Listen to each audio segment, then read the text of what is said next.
Yo, what up, what up, what up? It's your man, Mr. Controversy. Did you miss me? I missed y'all. I hope y'all missed me. We are back inside the 3-point conversion sports lounge. Please let me know if you all can hear me because I don't know how it sounds on you all end. I just want to make sure I'm good. But anyway, man, I'm glad to be back. So much going on. So much stuff to talk about since we last talked. First of all, Happy New Year. I hope everybody's having a great New Year. I hope everybody's doing well. It's been cool so far, man. You know, probably the last one to ask because I'm one of those people, man. Just because it's 2024, it's another year, doesn't mean that,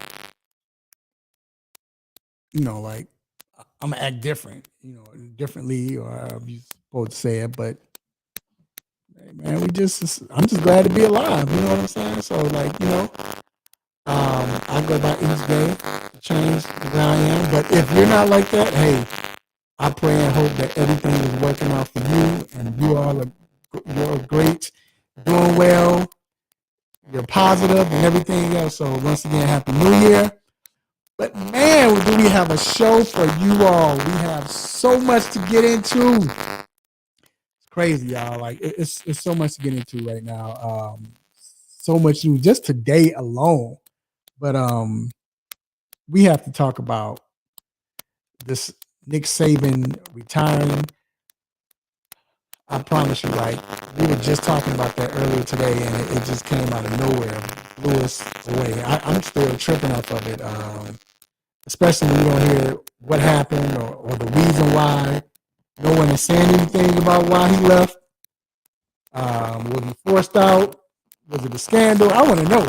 You know what I'm saying? I want to know. But we're not hearing none of that. But still, like I said, it's crazy to hear that news today. I mean, especially you saw Alabama turn it around. They almost won. You know what I'm saying? So I don't know. Like I said, it's hard to believe. But either or, we're talking about that. Also, man, we got to talk about all the other coaches that's gotten fired or leaving or stepped down or was appointed. And then who else are we looking for? And who else are we going to see get fired? Will it be Belichick? Is he staying? All of that good stuff. Will they have another job? Surprising firings? All of that good stuff. We're talking about that. Also, man, we got to talk about Michigan. Congrats to the big Michigan. It was time. You know, it's time for Harbaugh to get it. And it's funny because everything happened this year with Harbaugh and everybody, all the sanctions and everything else. The fact that now he's rubbing in their face like, look, you all couldn't stop me is dope. You know what I'm saying? But still, what's going to happen with Harbaugh? Is he going to leave? Is he staying? Is he waiting for the sanctions? We don't know. We'll see what happens, man. Also, we are talking NFL playoffs. We got to go through our playoff picks, but not just that. I want to talk about what team do I expect to be a surprise, the team I expect to lose. There's so much. We got to get into that. And we got to talk about basketball, man. I just got one question to ask you, basketball. Why are we talking about the Minnesota Timberwolves as much as we need to right now? I mean, they're like top team in the NBA. They've been playing great. But not only that, do we really believe in them? We're going to get into that. We'll talk about that as well. Then we got quick hits, stop it, what's on my mind. We also got Dr. Fowler coming in with your injury report for the NBA, for the NFL players, and NBA players as well. So, hey, let your family and friends know that you can listen to the show live locally at 1100 AM. I'm just playing. I love saying it. I miss saying it, y'all. But no, you go to 3-Point Conversion Facebook page. We're on the 3-Point Conversion Facebook page. Also on the 3-Point Conversion YouTube channel. Hey, man, it's time to get in. Yo, let's get it. So, for the quick hits, first off, this is crazy. The NCAA approved new NIL rules to help athletes protect themselves. Starting in August, the NCAA will provide athletes with standardized contract recommendations for NIL deals and aggregated data to help schools and athletes have a more realistic picture of the going rates for endorsement deals. The association also plans to create a voluntary registry of credible and trusted agents that will be based largely on feedback from the athletes who have worked with them in the past. So basically, they're trying to protect the athletes. There's been a lot of cases where there's been bogus agents coming along and they've been, tricking these players, getting them bogus deals. And I think one guy had a deal where he didn't get that much, but he got a nice lump sum, but for his NFL deal, he has to pay like something crazy, like 65% of that back, something stupid like that. But still, they're trying to protect that, man. I think they should. We got to remember these are little kids that are making these deals. And then so you say, well, what about their parents? Well, you got some of these children's parents that never had money. So they see that money flashed in their face. Where I sign, where's the dotted line? So I think this is cool by the NIL. They're trying to protect themselves and the athletes, definitely protect themselves. You know how the NCAA works. But still, I think it's dope, man. So kudos to them. Moving on, Kawhi Leonard signed a 3-year, $153 million extension to stay with the LA Clippers. Remember, we used to always talk about how he never played basketball. Or he's always on the bench, but he still gets his deal. Kawhi's played most of the games, man. Like, I think almost 90% of the games, I think, this year. And that's great for Kawhi. But still, just the fact that the team is showing that they want him and in that manner, and he getting $153 million of them things, man, shout out to the Clippers, man. Like I said, and, shout out to Kawhi, man. Happy he's doing well. He's doing great. Moving on, Pete Carroll will no longer be the head coach for the Seattle Seahawks. That is, but he will be with the team and remain with the team in an unspecified advisory role. So this came from a team meeting. They said this is the best solution. So I guess they didn't want to say he got fired, but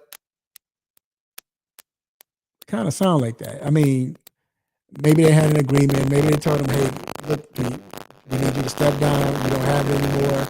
We want to go, retire, going to the first round and losing, or almost getting to the playoffs and not get there. So they came up with this, idea. Hey, let's sit you down, still remain with the team, still be on the payroll. We get somebody else. It's gonna be weird not seeing Pete Carroll coaching again. I'm trying to remember, when did he come in the league? In 2006, 2007? But to see him not chewing that gum, walking up and down the sideline, then Pete Carroll clapping his hands, jumping on his players, all of that, it's going to seem weird, man, not to have that come from Pete Carroll, not to see that on the sideline. So, hey, Pete, I wish you well, man. One of my favorite coaches. Moving on, speaking of coaches, Miami Heat head coach Eric Spoelstra signed an 8-year, $120 million contract extension, making him the highest NBA paid coach ever, as far as in a contract. Ever. $120 million, that's crazy for a coach. But here's the funny thing, y'all. The reason, so this deal was supposed to happen a long time ago, right? It was supposed to have been happening. But the reason this deal didn't happen is because it's probably the most gangster thing I've seen, the most smartest, is the fact that he was waiting for his divorce with his wife to be finalized. Once that happened, then he said, all right, let me see that money. Let me sign the deal. But before then, he was like, no. Which was smart. That's why he's Eric Spoelstra. That's why he has championships. That's why he's getting a $120 million contract extension. So shout out to Eric, man. We need more like you, bro. Like, hey, some people are so quick to get to the money they don't think. But I felt like I kind of know what's going on, man. I don't know if she's trying to stick around. She prolonged this. Let's wait. Let's not say anything about this deal. Let's wait till the divorce is finalized. And sure enough, he got that money. Now he gonna have to give up that loot. So shout out to Eric Spoelstra for that. And then last but not least, which is on a sad note, after the Bills-Dolphins game on Sunday night, the Buffalo Bills won that game in Miami. I don't know if it's Dylan or Dylan Brody Isaacs. He's a Bills fan. He was shot 2 blocks away from the stadium in Miami Gardens after an altercation. The shooter fled the scene. They found his car, but not the shooter. Man, that's sad. That's sad. I don't know. I don't know if it was because of the game or because he was a Bills fan. I don't know what happened. They just said it was an altercation. People drinking, whether he's drinking or not. Still, we don't want to see anything like this. It's bogus. It's messed up. There's no place in the game for this, man. Hey, when y'all at these stadiums, man, watch your back. It's cool to talk mess. I'm wanting to do it, but you can tell when you need to calm it down and chill. And it might not have been that. It might have just been something else. You know what I'm saying? We don't know. But like I said, the shooter's still out, man. But condolences to his family. Like I said, hate to report anything like that, but like I said, condolences. But we're going to take a quick break, and we will be right back. Hello, everybody. I'm Kyle Brandt. You might know me from Good Morning Football or maybe early 2000s Days of Our Lives, and you right now are enjoying the 3-point conversion radio. You're watching, you're listening, you're loving. I love these people. They're dynamite. 3-point conversion radio. Get it.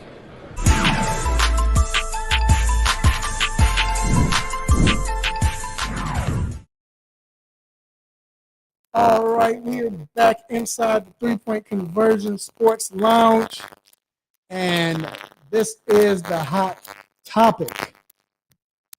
So, the hot topic, man, of course, we got to talk about Nick Saban. Wow. Can't believe it, man. I'm still tripping off that. Again, they just came off. They lost in the playoffs, no doubt. I mean, that happens. But it's just, I don't know. I just didn't expect this. I'm not going to lie. At one point in the season, I made mention, I think I said it on the show that, hey, I won't be surprised if Nick Saban he's out of here. You know what I'm saying? He gets, he retires. He just looked. This year, Nick Saban always has a scowl on his face. He always looked like he's mad at somebody, and that's his style. But it seemed like this year he just wasn't enjoying himself. Like I said, he always looked like that. He always do. But this year it just seemed like he wasn't enjoying himself, man. It seemed like he didn't care. I don't know. It seemed like that. But I saw that and I mentioned it, but I thought maybe it's because they're losing and not playing right, the coaches, whatever. Then, they start winning. So you see that famous, he walking and clapping and all of that. So I thought he was good. And mind you, let's go to his career. This is somebody who's won 292 games. So it's 292, 71 and 1. So one tie, only 71 losses, 292 wins, 7 national championships. I know a lot of people, they know about Bear Bryant and everything, but I'm sorry, y'all. We got to say he's the greatest college coach in college football history. The reason why I say that is the fact that if it was, like with Dabo, I think most of Dabo's, let's say if Dabo won 6 chips or 7, 5, whatever, Dabo usually keeps his assistant coaches. Saban has had coaches that I promise you, he's probably coached against like 8 of his former coaches in his tenure, if not more. And I'm not even talking about just defense, offense, defense, special teams, all of that. For him to still stay on top. Now, true enough, people want to say, hey, Saban gets, he was paying the kids, or they were getting money. It's subjective, but it's probably true. But still, everybody else is doing it too. They don't have 7 rings. I mean, I really wonder, because they're not saying nothing, of course, and they won't say anything. I really wonder if it was due to this season. But again, they picked it up. They lost one game early. They picked it up. So I don't even attribute it to losing, and Alabama's like, hey, we got to go another route. You don't go another route when you're continuously winning. Because it's not like no matter who they bring in, we'll get to that in a minute, no matter who they bring in, it's not like that this coach is going to come in and they're going to start winning games. And they're going to win championships. That's not true. It's hard to win championships. Especially in the SEC when you got Georgia right now. Kirby Smart is that dude right now. So then the fact that his last win was against an assistant. I didn't think about that. But I can't see that being a reason why they decided to let him go. So I don't think they've let him go. I mean, there's no report. Again, there's no report. Nothing's came out yet. But at the same time, I really, really, truly believe that he just, I'm tired of it. Again, I said it early in the season. He didn't look the same. And it's messed up because, and that's typical Nick Saban, typical Belichick. If Belichick left, and we'll get to that later on. But those type of coaches, even with Pop, I can see Pop doing this. They don't want the publicity of the fact that this is their last hurrah. They don't want the cameras following them. They don't want to always have to answer that question. They don't want to be a distraction for their players. So it makes sense with Nick Saban. This is clearly how he operates. He operates by the, beat of his own drum. So definitely it makes sense. But again, it's just I didn't see this. I didn't see it at all. And it's so funny because I wanted to talk about it when we got to the college segment, but it's but when I was growing up, I'm going to go back to when I was growing up and coming up watching college football. We always had we always had that college, those college coaches that was bigger than the game.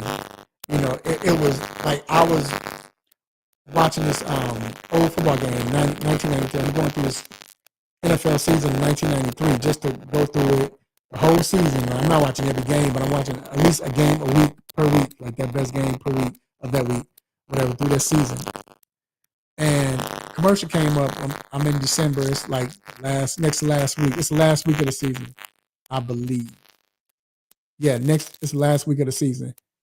And the commercial came up with the national championship, and it was Nebraska going up against Florida State, number 1 versus number 2 in the Orange Bowl. It's for the national championship. But it wasn't just, this is how it was back then. It wasn't just Tommy Frazier, Charlie Ward, Nebraska, Florida State. It's going to be a great matchup. No, it was Nebraska, Florida State, Bobby Bowden. God, I can't think of his name now. From Nebraska coach. But they mentioned him. Tom Osborne. That was college football then. You had the coaches like Osborne, Bowden, Lou Holtz, Steve Spurrier, Barry Switzer. You had these big name coaches that was bigger than the game itself. Legendary coaches. It made football, the mystique of football. I mean, it made the game that much more. And you look at it in today's game, all you have is Nick Saban. That's it, just Nick Saban. I don't Dabo. I'll say Dabo. Nick Saban and Dabo. Now you have some coaches that's on the rise. Like I believe, depending on how long Kirby stays, Kirby can be that guy. Dan Lanning can be that guy. Harbaugh, if he stays, can be that guy.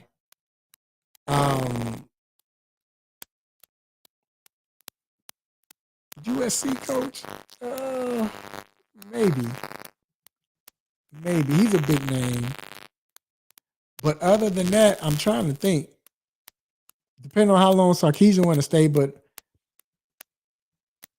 like Deion is already almost bigger than the game, but to the point everybody, a lot of people don't like it.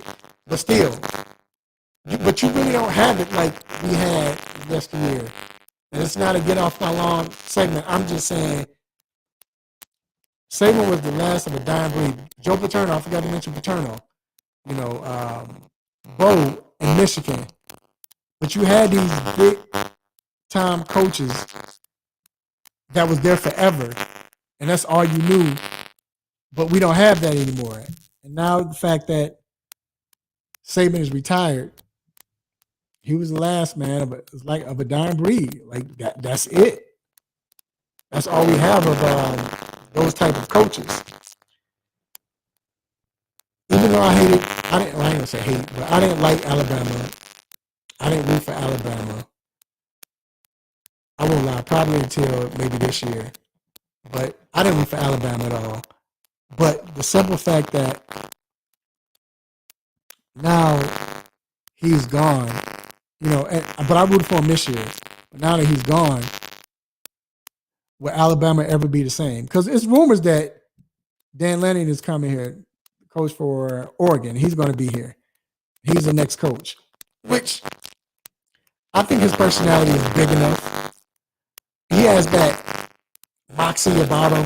He's ready to, fire up his troops. He's not as serious as Saban was, but he's a player's coach. Definitely a player's coach. But now, will Alabama, because you always heard about the practices, right? Every Alabama player I've talked to, they always talk about those practices. Or every Alabama player you hear talk on the radio, they always talk about the practices and how much harder it was than training camp or NFL practices, what have you. But that was Saban. That was the culture. But now you bring in somebody else. Do they adopt that? Will players not come to Alabama now because Saban's not there? It's going to be a big change. Like I said, it's a change. It's just it's hard to believe, y'all. Like I said, it's hard to believe, man. Then it makes me think about Harbaugh. Congrats to Michigan once again. We saw what Michigan did to Washington, but what's going to happen with Harbaugh? Because I think Harbaugh is that next coach. I mean, again, you have Dabo, but I think Harbaugh is the next coach coming up to where you're going to see this is about to be another legendary coach. If he decides to stay at Michigan, he can be that. But right now, with them waiting on the sanctions, what's going to happen? He got his chip. I'm wondering, does he leave? And Jim Harbaugh is a type where he's always been that, I'm not studying y'all, Oh, this is what y'all think y'all going to do to me? Then I'm going to run away or sit down? Okay, watch. He was that type of player, that type of coach, that type of person. Good guy, but that's just how he is. He doesn't back down from anything. So I can see him doing this. But at the same time, will he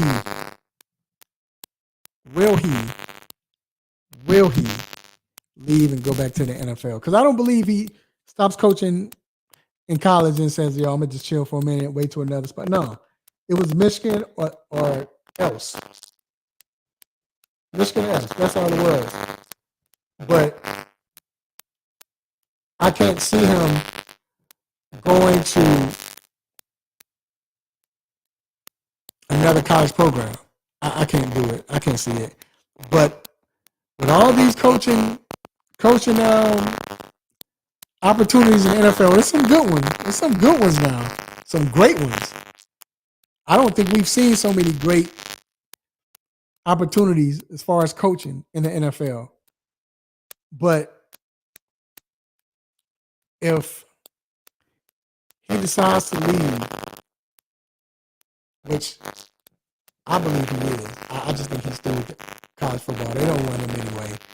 They don't want him there. They've been trying to get rid of him for years. So I think he goes. But if he goes, can he be successful once again? Of course, it depends on where he goes and all of that. And we'll get into that in a few. But I think he has a golden opportunity to return back and show how great of a coach is. Because I don't think it hasn't been a coach that's won a college NCAA championship and then national championship and then go to the NFL and win a Super Bowl. He has the best chance right now because he can coach. He's a player's coach with these golden opportunities. Golden opportunities. I'm telling you, man, I think this is what's going to happen. And I think it's the best for him. I think it's the best for him. He should do it. Definitely rooting for him, but I think it's set up for him perfectly now. You won a championship, leave, because they don't want to mess with you, dog. They don't want to mess with you. Go to the NFL, so many opportunities, and they be straight. And I'll just go in and transition to that with the NFL because we've seen a lot of coaches gone. This was forget Black Monday. It was Black Week. You know what I'm saying? Why I got to be black anyway, y'all? I don't get them now, but anyway, still, it was a crazy week. So we look at. So of course, Arthur Smith got fired. Then who else got fired? Arthur Smith. We already know what happened. Well, we're just talking about this week. Arthur Smith. God, I'm drawing a blank. Vrabel got fired, right? Vrabel got fired. Let's see who else got fired. Vrabel. Then we had Ron Rivera. He got fired. And now we heard about Pete Carroll losing his job. More than likely, he got fired, as the head coach. So right now we look at Atlanta, Tennessee, Washington, and Seattle. Not to mention Oakland is still not Oakland, but Las Vegas is still available, right? Even though they say they like Pierce, they still want to show they have interest in Pierce. But you got Antonio Pierce, but still Vegas is available, and then you got the Los Angeles Chargers are available. At this point, I'm thinking, what is the best destination? Any of these coaches, for any coach to go to. Number one, believe it or not, it's a toss-up because I know you might say it's Los Angeles because they have a quarterback, which is hard to find that great quarterback. And you have that very good quarterback, and Herbert's young, very young, but then he stays or what, because he's been asking for to get a contract and not trade him or what have you, right? But you have Chargers, great. You have they're young, they're getting a little older, but they're still fairly young. You have players on both sides of the ball. That looks great. But honestly, I'm thinking Atlanta. I think Atlanta is the best spot for a coach to go to. Why? Because the team is young, very young. You got you a tight end that they don't use, but we know this guy's good. You have a premier running back, two good running backs, but a premier running back in Bijan Robinson. Let's not forget about Algier. Got a nice young receiver. The defense played well. You got some nice players on defense. Right now, if a coach goes there, they got the number 8 pick, which they can trade up. I mean, sure, they low in cap space anyway. Might as well. Let's say if they trade up to get the number 1 spot, or number 3, or number 4, what have you, right? Because we know about Caleb Williams, you know about Drake May, which I don't believe in. But Drake May, Daniels, Penix. Got a lot of quarterbacks coming out, right? Get you a young quarterback. And I don't think that Justin Fields is getting traded, but let's just say you want to trade for Justin Fields. With all that talent wrapped around, Atlanta looks like the premier spot right now to go to. But look at Washington. Washington, yeah, they're trying to rebuild. That's great. But here's the thing. With Washington has a number 2 pick overall. So you're destined to get a quarterback if you need it. Or if you want to move up to get the number 1, which I pray that you do. But if you want to get the number 1 pick and trade up to get the number 1 pick and get Caleb Williams, you can. But you got a young wide receiver, nice young wide receiver. You're rebuilding on defense, right? You're rebuilding on offense. Well, I guess I'll say the offensive line. Because you have some pieces on offense. You have the running backs. You have, I mentioned McLaurin, and you have some other young receivers. But to come in and there's no expectation to say, hey, you better get this right by the end of the year or you out of here. I don't think you'll have that expectation. So with everybody on that roster, then you got the number 2 pick. Then it's a new ownership. They're giving you the keys. Look, man, go ahead. You can have it. We just want you to win. That's a great opportunity as well. Let's look at the Seattle Seahawks. Yes, they have Geno. Now, if you don't want Geno, that might be but that was Carroll's guy, right? That was Pete Carroll's guy. But you got a young, good running back. The defense is coming alive. Great. You got two very good receivers, young receivers. And I'm talking about Njigba, and I'm talking about Metcalf.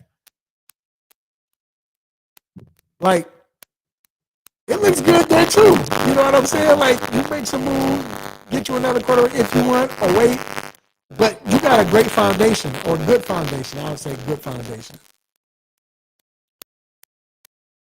And then, who was last team? Tennessee. This is where it gets tricky with Tennessee, because with Tennessee, it depends on if Rand Carthon is going to say, hey, we're going to give you everything you need, or everything you want, or anything you want. You just let us know. That might be the least, or the team with the least amount of expectation. I forgot about the Carolina Panthers as well. Because with the Carolina Panthers, you got a young quarterback. They're in this rebuilding mode, but the fact that you got a young quarterback that you could build around and start over. I mean, I don't have no picks, but appreciate Carolina. But yeah, so Carolina's good. Like I said, you got a lot of interesting teams and opportunities for coaches. But I want to talk about the biggest surprise of them coaches. It's easy, man. It's got to be it's Mike Vrabel. And the reason why I say that is because with Mike Vrabel, I don't know if I don't think we thought. Yeah, I don't think we thought that he would get fired due to the fact that he had a rookie quarterback playing for the most part. Tannehill was hurt, then he got benched. Then the rookie quarterback gets hurt again. What you expect him to do? And they said they met up and they said that they feel like, hey, this was we came together, we talked. Rand said, hey, we're good friends, which may be true. You know what I'm saying? And who knows? Maybe Vrabel wanted to get out as well. But I just don't understand that when, for the most part, Vrabel's been successful. I think they got to the AFC Championship game one year, making the playoffs, and let him go. Makes no sense. But I think Vrabel is the first and maybe the only coach out of all the coaches that got fired, whether it was this year, earlier, or after the fact, that gets a head coaching nod. Of course, you might say he fits perfectly with the Patriots. No, he doesn't. No, he doesn't. It would be good because he's going back home, but no, he doesn't. Because in a sense, it's different, but his coaching style kind of mirrors Bill Belichick. I wouldn't bring that type of coaching back. I would more so go with somebody else right now. I wouldn't. I would kind of stay as far away as that Belichick era if I let Belichick go. Right? Yeah, I can't see myself doing that. Now, I like him in Atlanta, but you say, well, Arthur Smith came from Tennessee. Yeah, but he's not Arthur Smith. First of all, he's not going to make dumb decisions. He's a nonsense coach, right? Arthur Smith tried to do that, but that's not him. He tries to be that tough guy, but come on, Arthur, you're not fooling nobody. You're not fooling nobody. So I could definitely see Atlanta with the young talent I mentioned. I think that works out for him. Now, as far as with, I guess with the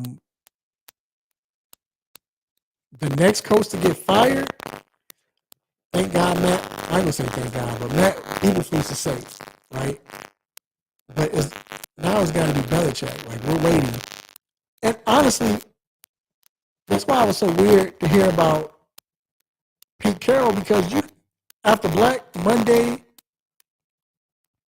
maybe that next day, you don't hear nothing else as far as coaches getting fired or stepping down. That never happens. But it happened, of course, with Pete Carroll. And it's still looming with Bill Belichick, right? But I don't see anyone else. I don't see anyone else losing their job. Now, I take that back. If Tampa Bay loses, I think he's the next one to go. I don't think they fire Nick Sirianni. I know everybody's calling for his head. That doesn't make sense. I don't think he's gone. Yeah, I think it has to be. So the next vacancy for a team is going to be either Buccaneers or New England Patriots. Those are only two I see, but it's hard for me to see. It's hard to see right now if that happens. But again,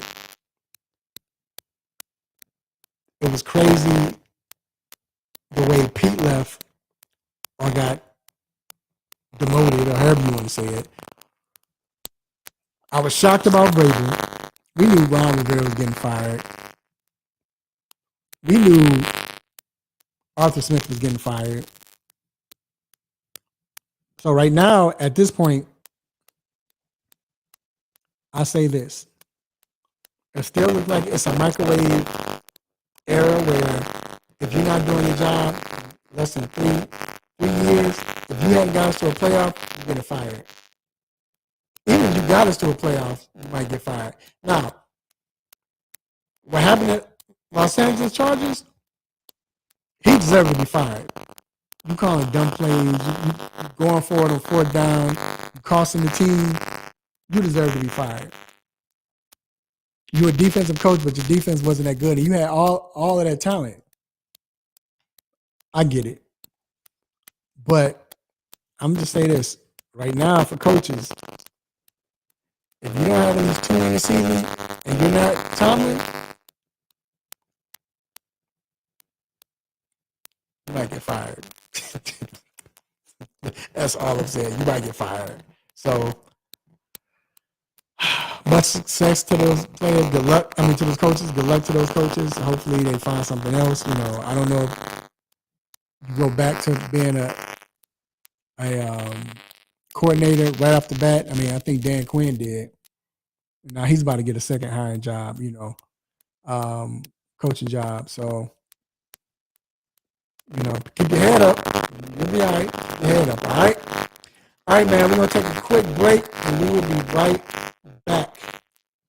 My name is George Iceman Gervin. This is Dylan Brooks. What's up? This is Vince Carter. You're listening to the 3-Point Conversion. Check it out.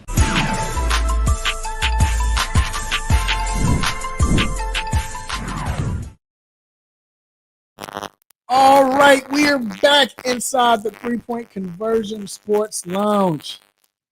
And right now, the segment is called What's on My Mind. And this is where, you might say, well, you've been talking for the last 40 minutes. But no, I was talking about the news that was going on and everything. But I'm really about to let y'all know what's on my mind. And the first thing that's on my mind, this is the part where we like to, where I like to get stuff off my chest, man. There's a lot of things going on. I might not understand. I don't know what's going on. It might be funny to me. It might make me mad. All of that. This is what's on my mind. So, I talked about the coaches getting fired and everything, and opportunities and all of that. But let's be real. This season, there was only 3 black coaches in the NFL, right? Only 3. And first of all, that makes no sense with all this coaching talent. Just because they say, okay, yeah, we'll take black quarterbacks, but even we'll do the black GMs, but it's either black GMs or black coaches. We're not giving you both. That's what it seems like. But all 3 have made it to the playoffs, right? All 3 coaches.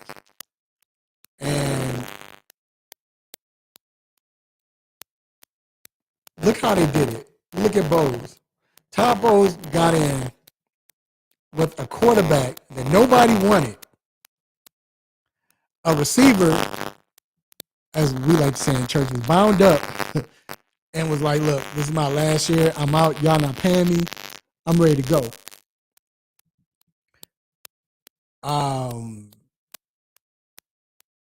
And Tom Brady just left. And you're like, where do we go from here? What's going to happen? Are we really, this is going to be a throwaway season. Nobody wants Baker. Baker's trash and all of this. And look what he does. I told y'all they were winning 10 games. He was going to have a very good season. And they were going to win the division. I told y'all before the season and all throughout the season, even when they lost, I told y'all, Either way. So he did it with that. Then let's look at D'Amico Ryans. D'Amico Ryans, you take over a team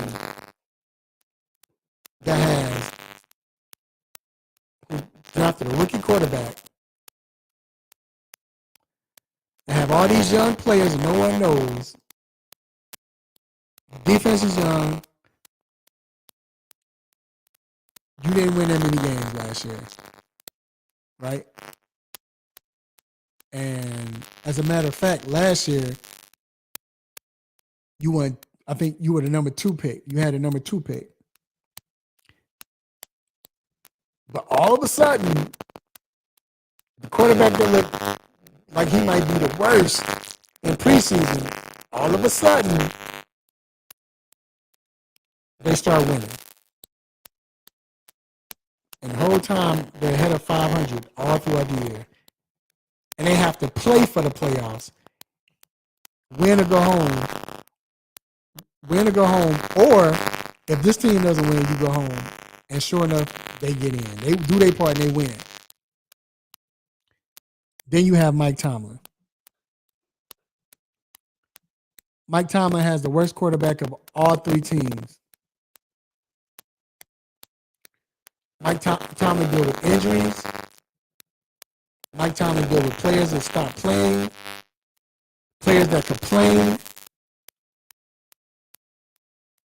and yet still, they finished 10-7. Yes, 10-7, and now they're in the playoffs. All three black coaches, are in the playoffs right now. But I want to stick with Mike Tomlin for a second, because my question is, and what I wonder is, and shout out to Ru, because I spoke to Ru this week, and Ru was very vocal about Mike Tomlin. He believes Mike Tomlin should have been fired.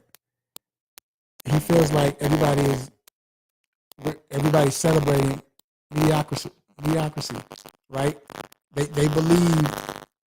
He believes that Mike Tomlin is mediocre records, and why does he still have a job?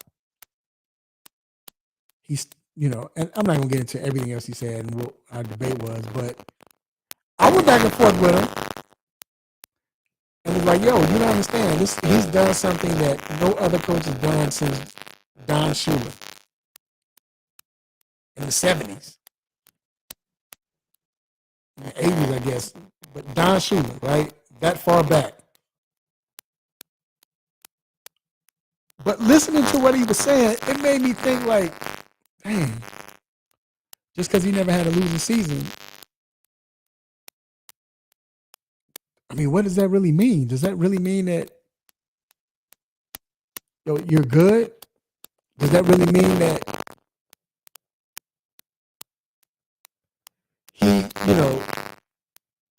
he should stay, he should get paid, or what? Because he's 8-8, 9-8, 10-7, 8-8, and so on, right?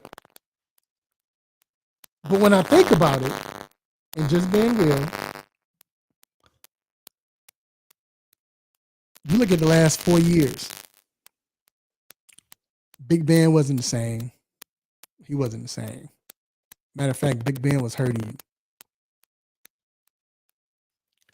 You lose your best wide receiver, who turned out to be a blessing by losing him. It's crazy what he's doing. And Antonio Brown. That's what I'm talking about.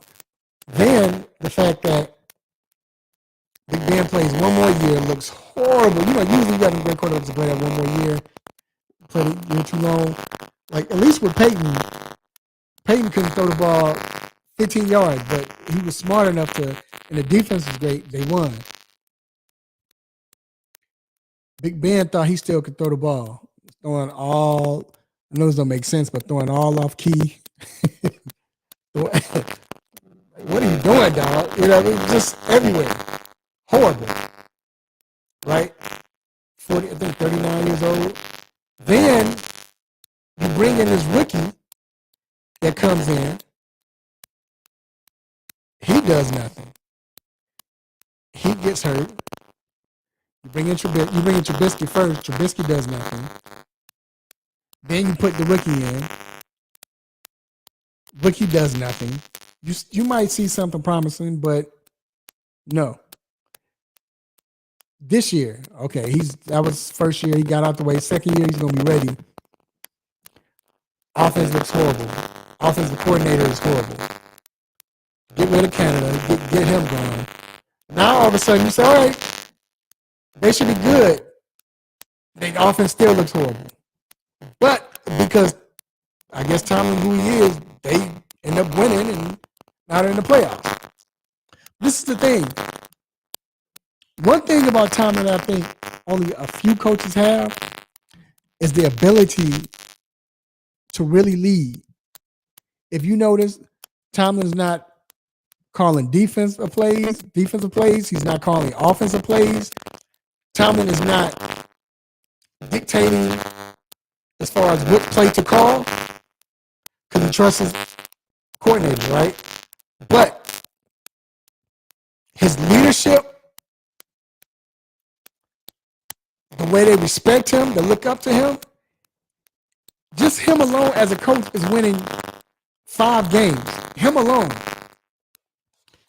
You said that's not a lot, Raphael. Hey, Mr. Controversy. Hey, it's not a lot of coaches in the league right now that you can say can win 5 games alone.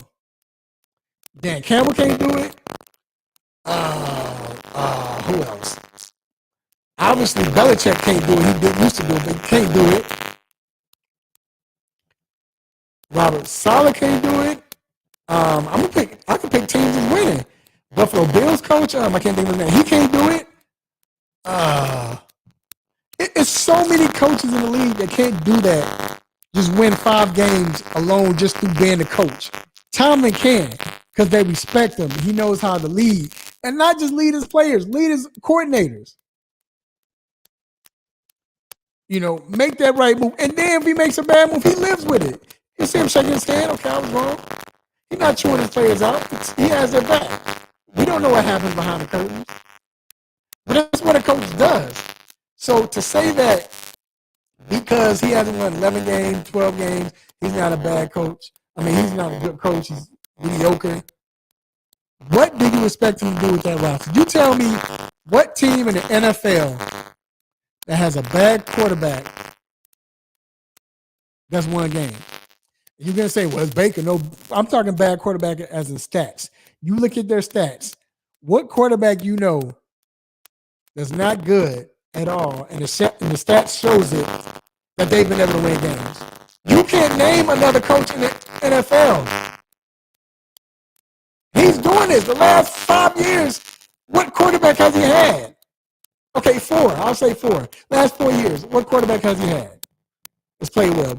Big Ben hasn't played well his last 2 years. Shoot, maybe last 3, but last 2 years hasn't played well. He has Mason Rudolph coming in and winning them games. No disrespect to Mason because he's played well, but it's not like because of him they winning.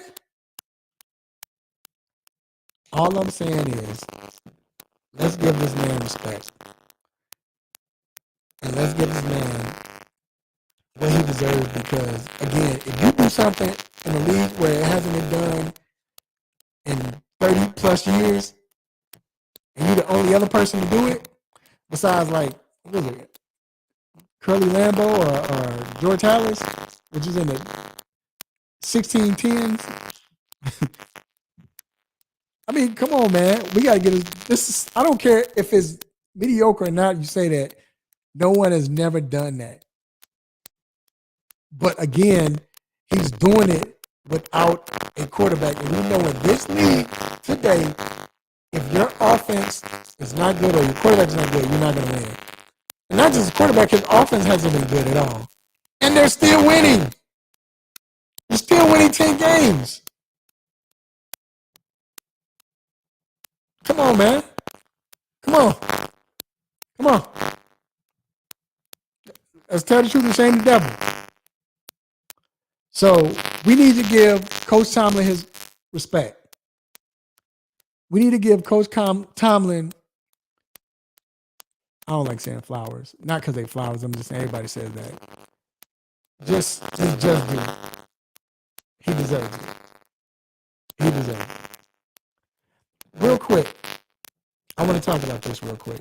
I'll be brief. You know, we've been talking about this Shannon Sharp podcast and how it went viral. Like, it's only been 5 days, something like that, 7 days, 6 days. This Joker got 40 million views on it with Cat Williams, right? Cat Williams went off. A lot of people, you might agree, you might disagree. Some people say, nah, man, he was wrong for that. I don't like what he did.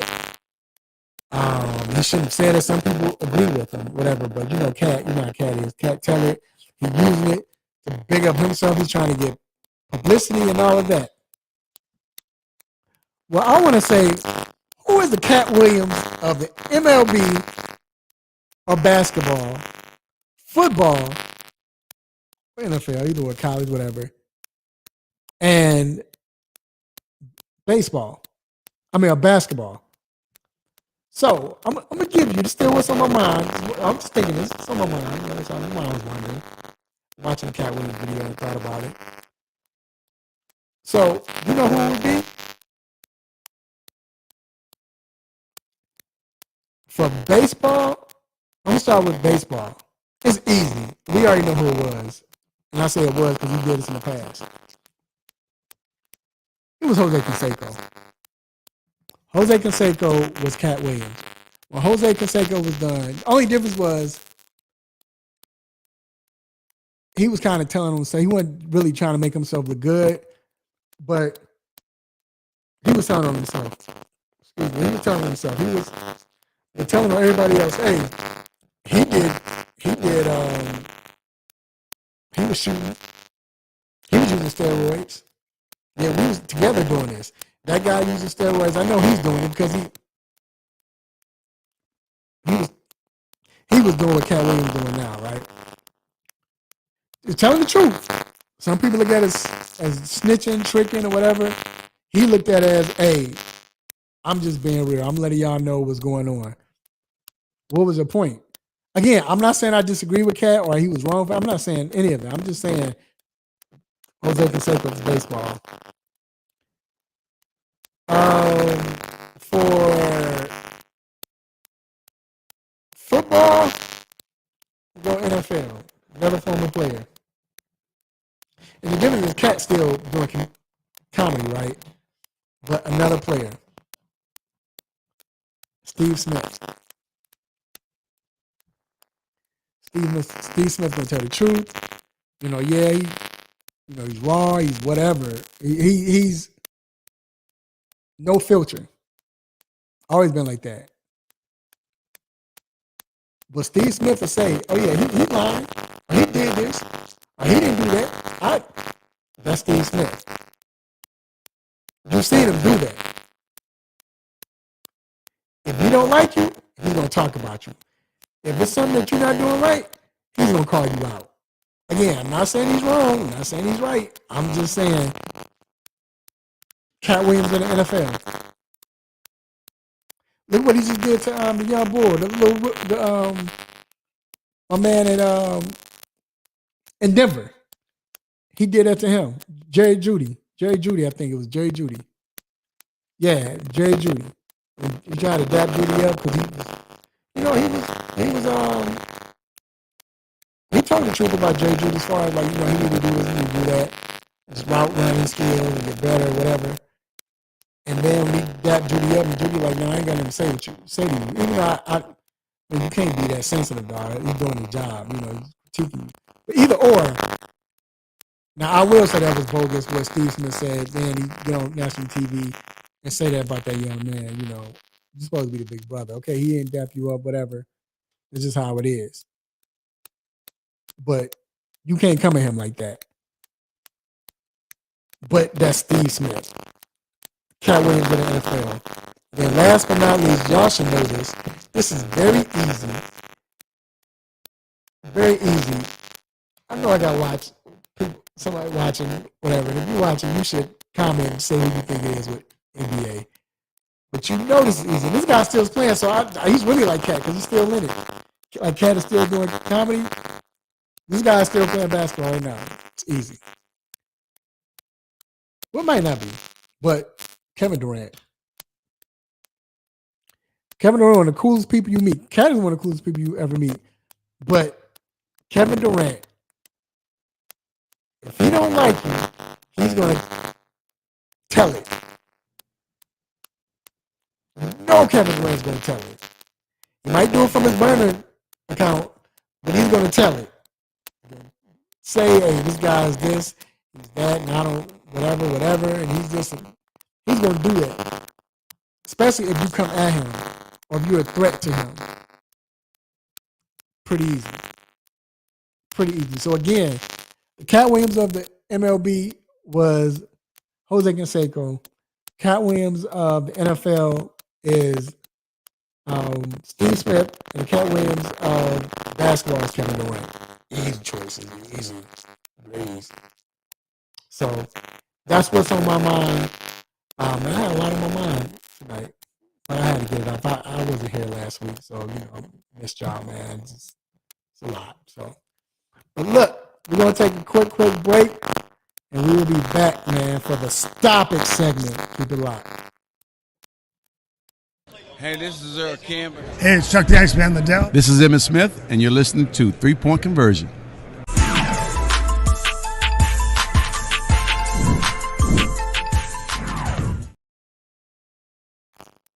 All right, we are back inside the 3 Point Conversion Sports Lounge, and it is now time for the most infamous, the most famous Stop It segment. Let's get it. So, my first Stop It goes to who I got today. Arthur Blank. I kind of understand what he's trying to say, but you got to get to Stop It, bruh. So, Arthur Blank was asked about Lamar Jackson. And Lamar Jackson said, Arthur Blank said, I don't think it was a mistake that we passed up on Lamar Jackson. Stop it. Come on, Arthur. I understand, because he tried to say, well, the cap space. Come on, dog. If you had him right now, forget cap space. You'll make that up in playoffs. You might make it up going to the Super Bowl. Because he don't have, no disrespect to Baltimore, but I like Atlanta's talent more than I like Baltimore's talent as far as who he's throwing to and everything like that. Now, the coach matters. Maybe he's talking about the coach because he don't have John Harbaugh. But I'm telling you, you bugging. So once again, you get another Stop It talking about you don't think he made a mistake in passing up Lamar. Come on, bro. Let's be real. And then AJ Brown. I know AJ hurt or whatever. I don't know if it's affecting his mind or whatever. But AJ Brown led a players only meeting. First of all, you gotta stop it for that too, because all the complaining you've been doing and they saying you holding the locker, you messing up the locker room, this is reports. And it could be false, but it was stand up that you did this. But then he says, we gotta start believing in our coaches and really go with the plan that they are giving us wholeheartedly. Let me say that one more time. He said, we got to start believing in our coaches and really go with the plan that they are giving us wholeheartedly. Stop it. Right. You're the main reason The team is breaking up. You complaining every time you don't get the ball. You throwing tantrums on the sidelines. I don't know what's going on with this. This ain't us. This is just some BS. Come on, man. Come on, dog. Come on, AJ. This ain't the time right now to be getting like that, be lying. You know, it was unbelievable. Because when they go in the game plan, you crying about you not being open. I mean, about you being open. And now I understand you want to get the ball, but you throwing tantrums like that, dog. Come on, dog. Say 1990. We're not doing that anymore. Not 2005. 2023. You're not showing up the quarterback no more, dog. And I understand Jalen know how you get down or whatever, but after a while, that gets annoying. You know what I'm saying? Like, come on, bro. Really? Really? So, AJ, you get that. Stop it. Speaking of AJ, y'all, we about to transition to this NFL playoffs, man. And I want to tell y'all, first of all, before we even get into the playoffs, I mentioned briefly about the Bears in the number one spot, but I got to talk about this. So, the Chicago Bears are in the best position right now. They're in a better position than they were last year. Because, and I'm going to be truthful from both sides, right? I'm going to be truthful from both sides. Okay. Got one more pick again, of course. After you made the best trade ever. But you got the number one pick. But what's different about this year is the fact that you have at number one a generational talent. That's how everybody's looking at Caleb Williams, right? I know everybody make comparisons, but this is one of the comparisons that looks legit. That they're comparing him to Patrick Mahomes. It's a skill set, arm strength, to throw it at every angle, to make plays with his legs. He just got that magic, right? And you say, oh, he ain't man. I mean, Patrick Mahomes ain't in Texas Tech. So, what does that mean? You know what I'm saying? So, I think that the difference between this year, now I know the difference between this year and last year was, yes, last year you had two good quarterbacks coming out. This year you got a plethora of quarterbacks. But the difference is, you saw what C.J. Stroud turn out to be, right? But nobody expected him to do that so quickly, right? Everybody we expected him to still be good, his career. We expected young boy in Carolina. I can't think of his name right now, but we expected him to be good. But he played on a bad team, so this was expected. That's why I knew we were going to get the number one pick. The Bears, I'm a Bears fan. Y'all don't know. But still, you knew he was going to be a very good quarterback. This dude could lead team. I made the comparison that I hadn't seen a quarterback command an offense like he did last year in Alabama since Peyton Manning. I didn't say the skill set. I just said command an offense. Bryce Young, right? That's what came to my mind. Bryce Young. But none of them has a skill set of this young kid is coming out. And yes, I know you got Drake May, you got Jaden Daniels, you have Michael Penix. Who else coming out? I Florida State quarterback, but I hate that he had to go through that. But Travis, but with Williams, he's right here. He's everybody else is down here. Williams is that guy. So the fact that now, because they just traded. Or just fired your offensive coordinator. Thank you, Jesus. Thank you, Jesus. Just fired him. But now, so that in a sense, that kind of means that, I guess, because you kept the head coach, they're not starting over. They're not going to start over with a new quarterback, with a head coach. It's like setting them up for failure, because the first year we won 3 games. This year we win 7. Improvement. But you're not about to bring a rookie quarterback. I don't know how great he is. I don't care how great he is. Bring a rookie quarterback in, and percentages tell you that rookie quarterback is not going to have a good season, or you're not going to win playoff games. You have some that have done it. Russell Wilson, Flacco, Matt Ryan, RG3, Andrew Luck, the guy in New England last year, about to lose his job now. But you don't, Mac Jones, you don't see that often. I just name a few, but that's it. Here's the thing. If you do that, you set them up for failure, because now you're bringing a new offensive coordinator, bringing his rookie quarterback. We got to get adjusted to the play calling. Not only that, get adjusted to his receivers that's been stuck in their ways. CJ Stroud, everybody was new. New coach, new offensive coordinator. The wide receivers are very young. You see why that happens.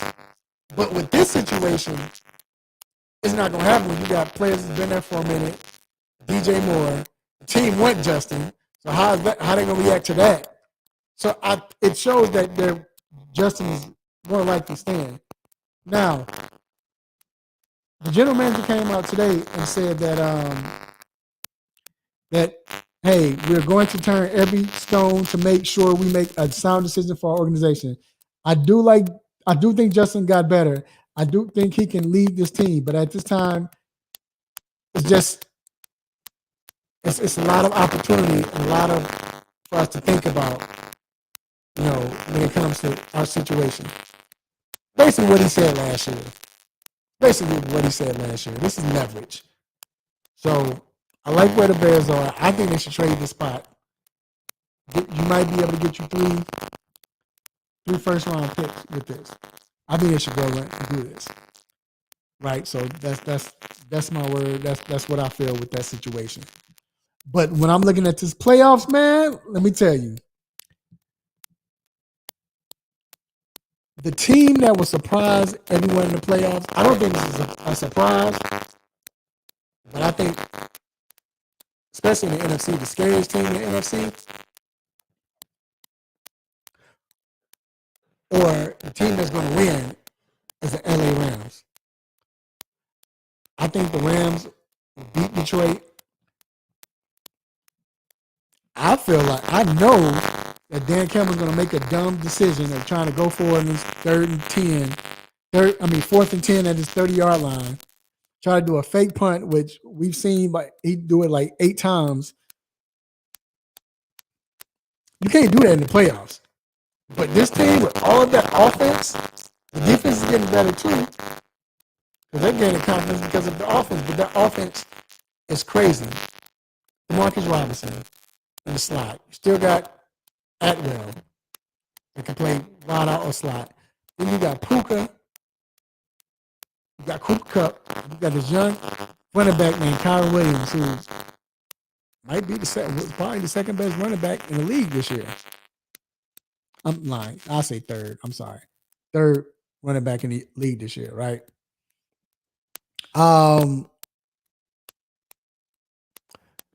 So you got those guys. Detroit has a good defense, but with Matthew Stafford, and I can't hate Jared Goff is experienced too. Jared Goff went to the Super Bowl as well, so he has experience too. But I think you have more experience on that Rams roster than Detroit. And I think that with Detroit,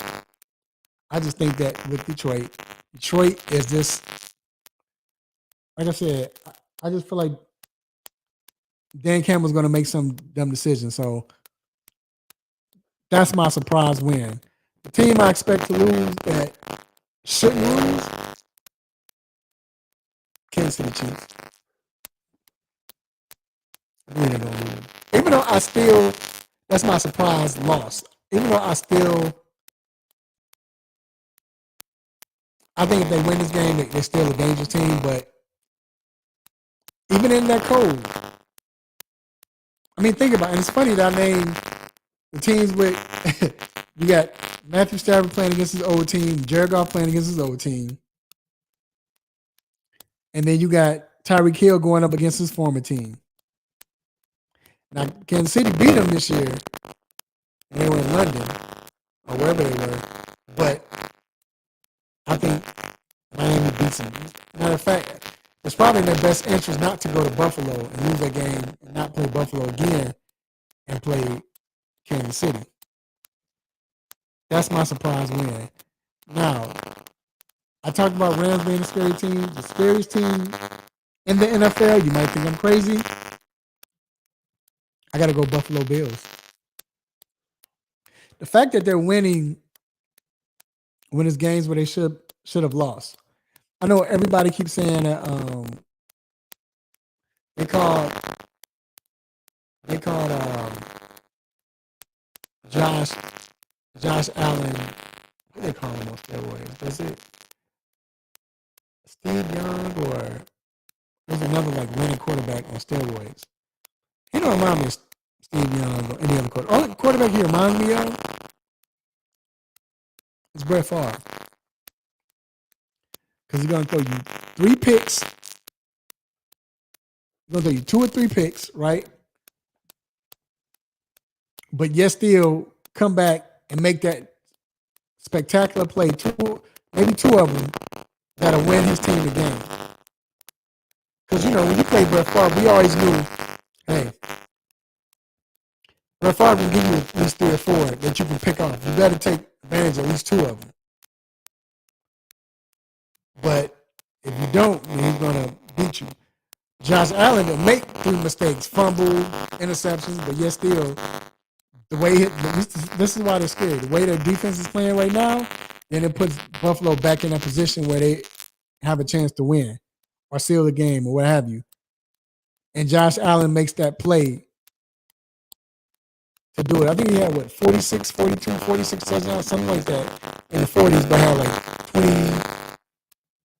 27, 26 turnovers. But just like Favre, you live with that.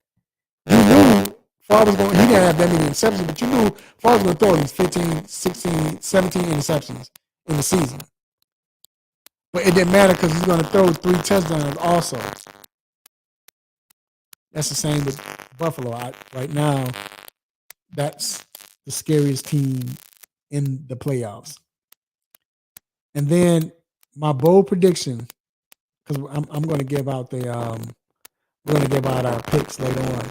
My bold prediction is if KC loses, which I say they will, I think we see a change in the GM and the offensive coordinator. Because it's no way that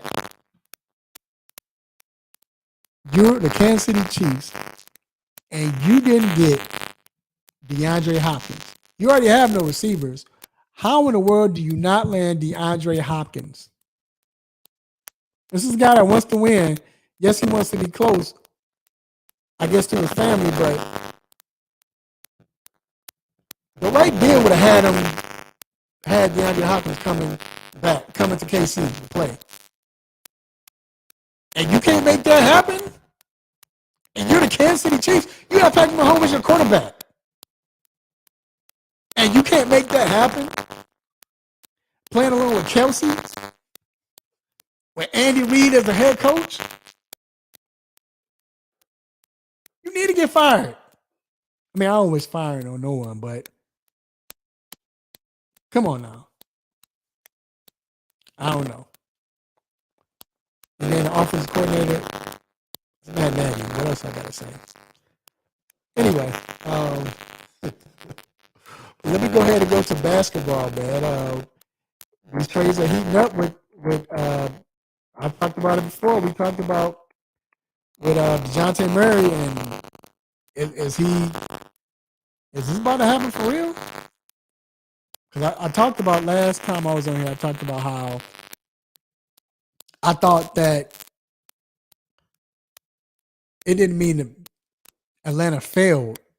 It just didn't work out. It just didn't work out. And I don't even think it's based on DeJounte or what he's doing. I think it's based on the whole team.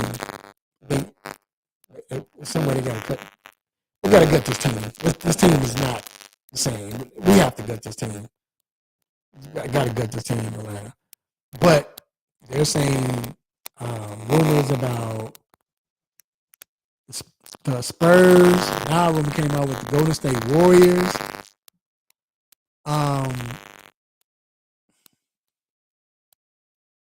Man, if we go back to the Spurs, who really got fleeced? Anyway, man, let's talk about these Minnesota Timberwolves. And I'm going to be honest, I didn't see it happening. I didn't think it could be this good. I don't think anyone's seen it happening. But right now, they got the second best record in the league behind the Boston Celtics. I don't think they get enough pub as they should be. I don't think we're talking about them enough for what they're doing. This is a young team. This is what you want. That's why that Rudy Gobert trade was a great trade, because it gave them what they needed. They didn't have another superstar. They didn't get nobody as flashy. They got somebody come in and do what they were missing. Play defense and defensive rebounding. And offensive rebounding as well. But somebody that's tough. I can say tough, right? I can say tough. And I say tough because, I mean, yeah, we know how he got choked out by Draymond and all that good stuff. But I'm saying as far as he don't back down. That's all I'm saying. He doesn't back down. They needed that in Minnesota. And then, of course, you know, you got Edwards, man, playing like that dude right there. That's the future of the NBA for real. But my question is, as good as they are, do you expect them to, I guess, when you get to the playoffs, can you see them going all the way or some of the way or close? I don't see it. I know it's still early, but I think they're too young. I like Finch as a coach. I don't know if he's the right coach to take them to like where they need to go. I think you get another veteran coach. I don't know. I mean, this is me talking. You know, he could be, because who would have thought they would be where they are now? But I just don't see them being that type of coach, man. I mean, being that coach that can get them over there. And I don't even see a team like that. Not this year. Not this year. I know Anthony Edwards is that guy that could, you know, take over a game. But I think his style, when he takes smart shots, they're very efficient. But with him just shooting threes, just coming up, pulling up, and no rhythm, no ball movement, yeah, I just don't. I just think there's a good regular season team right now.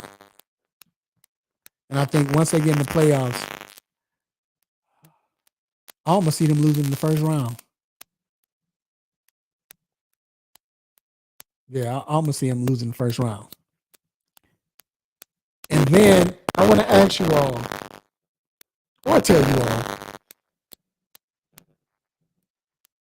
I think it's time for us to say that Tyrese Halliburton is the number one, he's a top 5 player. I don't think that's far-fetched. I almost can say, why would anybody argue with me that he's that he's not a top 5 player. That they're saying, "Oh, why is he a top 5 player?" I don't believe so. I don't believe it's a way you can argue that I'm saying he's a top 5 player.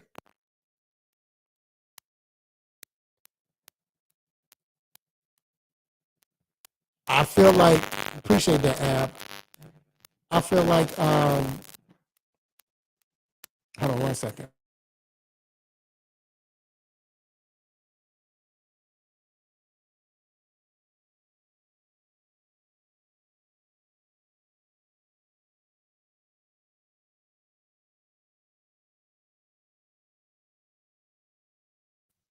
Okay. I don't know if you all can hear me, but I think he's a top. Ab, you say he's a top 10 player. I'm gonna tell you why he's a top 5 player.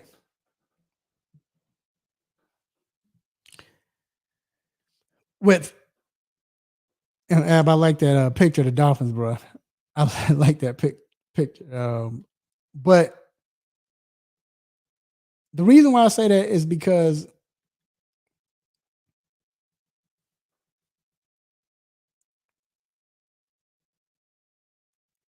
you got you have certain players that are great, right? You got Durant, LeBron is playing out his mind. Of course, Steph, Luca, Giannis,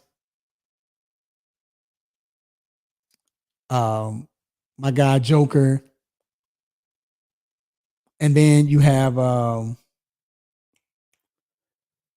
Embiid.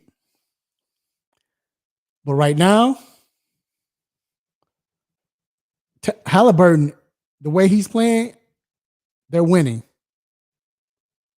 Right, the way they're playing, he's winning. He's able. It's his style is making them win. But Ab and everyone else, the way he's efficient, he's efficient. Like none up. I mean, for instance, let me look at his. So I'm gonna pull up his stats right now and let you know. So with where's he at? Where's Halliburton at? Okay, so he averaged 23.6, 12.5 assists a game, right? But this guy,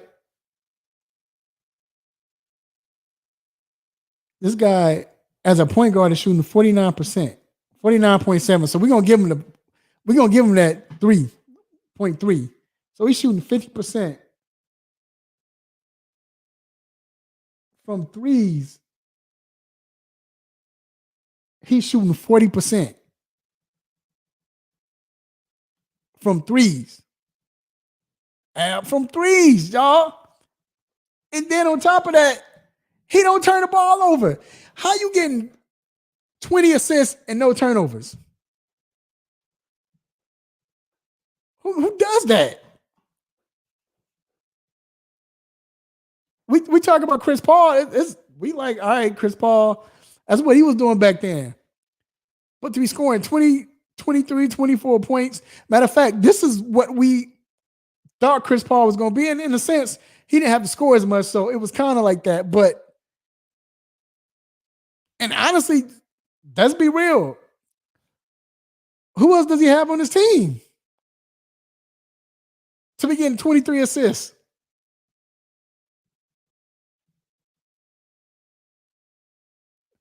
So right now, you got to say he's top 5 because the top 4 is he said, yeah, you can trip over 3 or 4 turnovers if you hold the ball long enough. Yeah, I mean, this man, I'll say this. In America,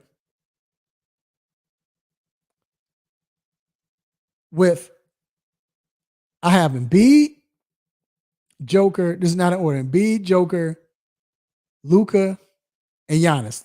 Top 4. Halliburton has to be the top 5. I don't see nobody else is playing better than him right now in the NBA. Kevin Durant is balling. He's been hurt. Steph is balling. No.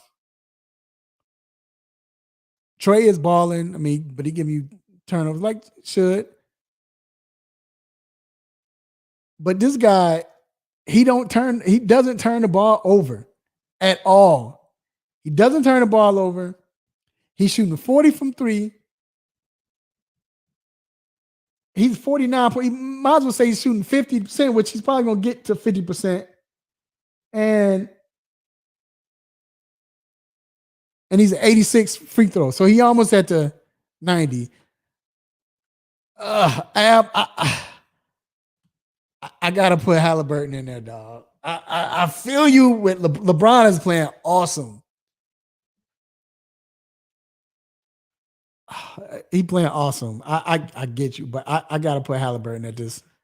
The way he's going about it, but the whole point of this is we need to put some respect on his name right now. He's clearly the best point guard in the game right now. And I mean, just get him some weapons. If you get him some weapons,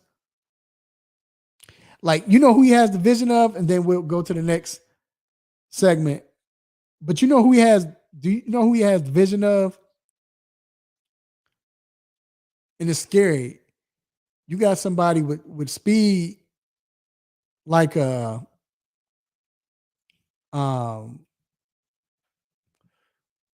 Kenny what was his name? Came from Georgia Tech.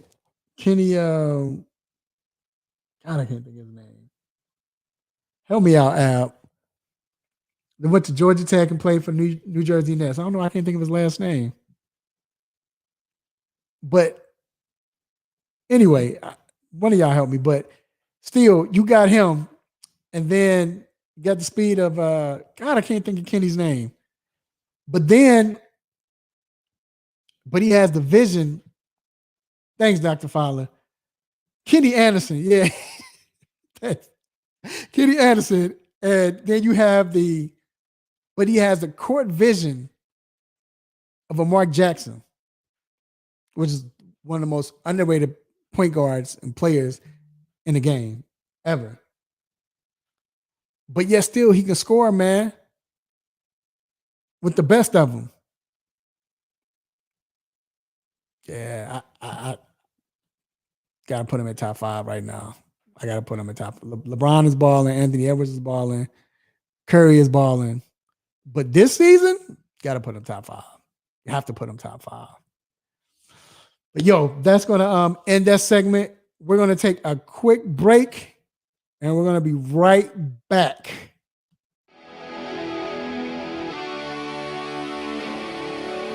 Have a sports injury? Need to see an orthopedic doctor? Ortho Atlanta is one of Metro Atlanta's largest orthopedic and sports medicine practices, providing orthopedic and sports medicine care for the whole family. With 37 physicians and 14 offices, the practice provides the highest level of care for injury of muscles, joints, bones, and spine. Ortho Atlanta offers convenient access to a full range of musculoskeletal surgeons and specialists. Ortho Atlanta also offers on-site physical therapy, pain management care, MRI imaging, and workers' compensation care. The Ortho Atlanta surgery centers in Austell and Fayetteville provide cost-effective, same-day surgical procedures in an accredited outpatient center. Hip, knee, shoulder, back pain?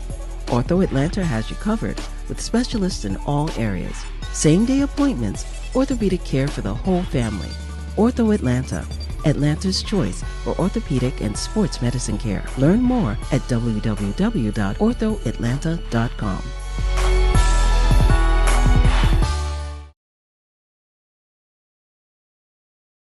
All right, we are back inside the 3-Point Conversion Sports Lounge, and we have family in the building. We have none other than our cousin, orthopedic for Ortho Atlanta, Dr. Donnie Fowler III, who is the 2023 once again. Did you win or did Rue win last year?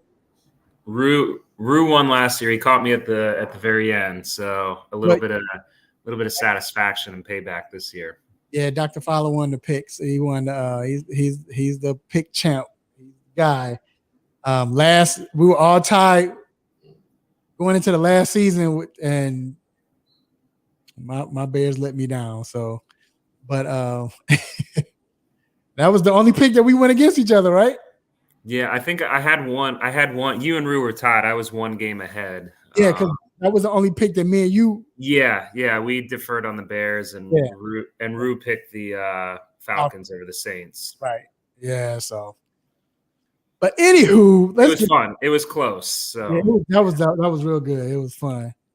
But man, we have some injuries going on, and I want to start off first with the Eagles wide receiver AJ Brown, who suffered a leg injury in the last game of the season, and because this game is their playoff game is going to be on that Monday night. What does his chances look like of playing now that he has that extra day and night? I mean, extra 4 day, because it's the night game. Yeah, I think. I mean, obviously they haven't come out and said it. My guess is he will play. If this was a regular season, I bet he'd be sitting another week, to be honest. But it's playoffs. Initially, they reported it they didn't think it was a serious injury. I don't think I ever saw anything directly as far as what MRI results or anything like that. But they're probably going to keep it a little tight-lipped. But I'd be very surprised if he wasn't out there. Eagles need him out there, need him, I think, to get back to, I'm not saying it's all on him, but kind of get back to what him and Hurts had going earlier in the season, because it's been pretty stale the last month or so out there, and they're going to make a quick exit if they don't turn it around. Yeah. They don't look good right now. Speaking of another wide receiver, Dolphins wide receiver Jalen Waddle's groin injury has kept him out the last 2 games. And being that they're going to be playing in a very cold game in Kansas City, will that have some effect on whether he plays or not? And if he does play, how effective can he be? Yeah, it's a tough one. I think he has that ankle too. But right. But yeah, like almost kind of same situation. You kind of need him out there. I mean, Tyreek was injured. Waddle was injured. They got some bad losses on the defensive side of the ball that are out for the season, Chubb, et cetera. So, I mean, they're hurting pretty bad. Mostert was hurt too, and is, I think, still questionable to come back. So it's one of those things that I think he'll be out there. Do I think he's 100%? Probably not. But I think if he's 80% or above, given playoff circumstances, he probably plays. And so I would anticipate seeing him out there as well. Right, because at this time, you're going to play them. You want, hey, we got to get it. If it's not, I guess, and correct me if I'm wrong, if it's not where it's going to injure you and it's going to affect you from years on, you're playing, right? Yeah, basically, if it's not threatening your career or longevity, you might flare something up, but you have basically 8 months to recover before, real games start next year. So even if you aggravate it, it takes 6 weeks to kind of bounce back as a result. You got plenty of time to do it. So most guys, to your point, unless it's going to be a true detriment to their long-term career, they're going to be out there. Okay. And then, I mean, I know you just said that, but with Amari Cooper, who's missed the last 2 games with the heel injury and was held out of practice on Tuesday. I don't know if he practiced today. I didn't check. But do you think he plays? And if so, what can they do to make him feel more comfortable? I think he plays. I think he even came out. I mean, there were mixed reports, but he basically came out and said he was ready to go. And I think even claimed that if there was anything to play for in the season finale of the regular season, that he would have been out there too. So I think that's a pretty good indication that he's feeling good mentally and physically. So I don't really have any reservations about Amari Cooper for this weekend. Okay. And then last but not least, we have Joel Embiid, who last time we talked, it was his ankle. Now they're saying he's been out 2 games because of a swollen knee, and he missed tonight's game against the Hawks. How much more time do you see him missing with the swollen knee? Yeah, I think if it's, you don't ever like to hear knee swelling because it's kind of like, well, that usually means that there's something going on inside the knee that's causing the swelling. It typically doesn't just, like, you talk about load management and whatever else, but usually your knee doesn't just randomly swell up if you're doing too much. You have to actually injure, do something on the inside to then cause it to actually swell. Like, achy knees are one thing, but a swollen knee is another thing. So I think it's definitely concerning. Obviously, has had an incredible season in the games that he's played. I think he's missed between the ankle and knee 6 or 7 games already, though, and has obviously a somewhat lengthy injury history in the past. So I think it does bear watching.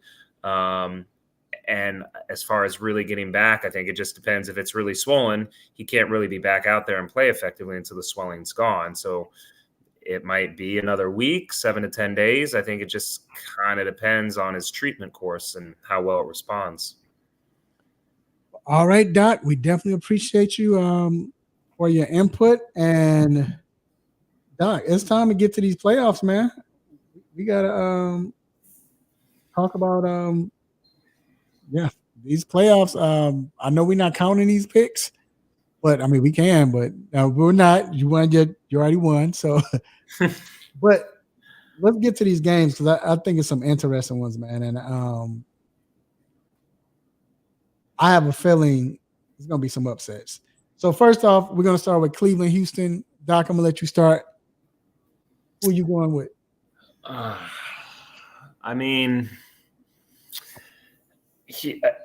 Obviously Cleveland has technically the better record, but Houston got the division. They're the 4th seed in hosting. I think there's a lot of excitement around Houston. I mean, Stroud has shown he's the guy.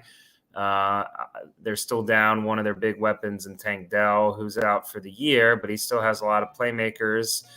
Their defense isn't as strong, obviously, as what the Browns trot out, and the Browns with Flacco and I guess the healthy Amari Cooper, they've shown offensively that they can do things. And Joku, they have weapons too, but I don't know. I almost feel like Houston's kind of like a Cinderella team this year. It's at home, and I think I'm going to take the Texans. I'm going with Cleveland. I think I know Flacco is going to give them maybe 2 interceptions, but that defense right now is scary. And to play, he's going against a Garrett.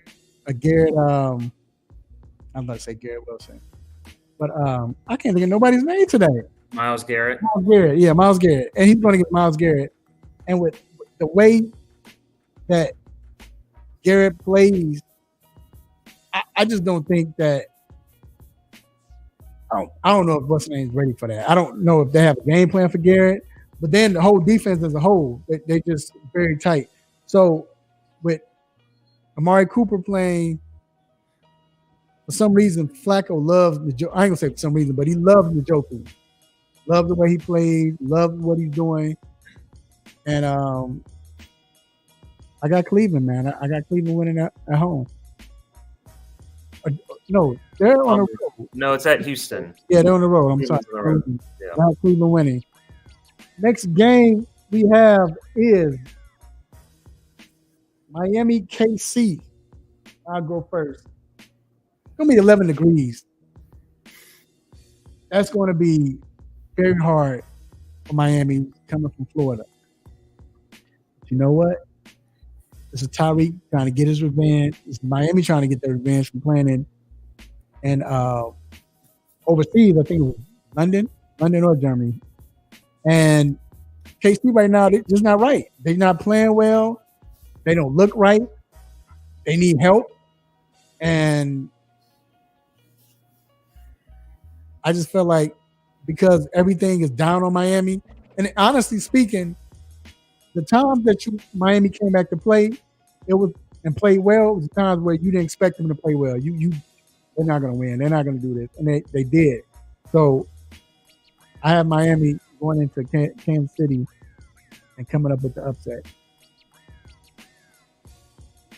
I guess we're going against each other 2 for 2 because I'm going to take KC. I mean, I haven't been impressed overall with what the Chiefs have been doing. If the game was in Miami, I'd take the Dolphins, but I haven't seen the Dolphins play well in cold weather. I mean, there's not a huge sample size, and it was earlier in the season. But the first game when they went up to Buffalo and played in cold weather, they got smacked. They played them a lot better and closer, obviously, the other week in Miami. But I just think they're a different team when they're away from South Beach. And I don't know. I think KC is going to figure out a way come playoff time to put together some kind of run. They got the home field. They got the weather. Give me Mahomes over Tua, even though Tua has, more weapons. I think it'll be a good game, but I'm going to take the Chiefs. All right. Yeah, man. It's going to be a good game. We're going to see. But like I said, we'll see. I think it's going to be an upset, I believe. Pittsburgh, Buffalo in the snow. Who do you have, Doc? I'll try to be quick. I'm going to take Buffalo. I think they've won 5 or 6 in a row to close the season.